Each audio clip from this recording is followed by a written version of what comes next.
everyone, welcome to watch the FSTpipe installation training series videos. Today, we will bring you the FSTpipe stainless steel double press pipe-to-pipe connector operation. The materials and tools are handheld hydraulic plier, stainless steel pipes, stainless steel pipe-to-pipe connector. Apply lubricant to the sealing rings.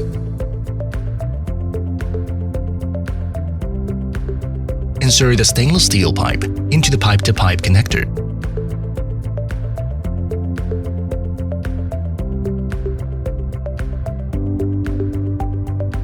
Put the inserted pipe-to-pipe connector into the jaws of hydraulic plier. Align the position. Start the hydraulic plier for hydraulic pressure. Observe that the jaws are closed up and down. The pipe-to-pipe connector end is hexagonal or polygonal.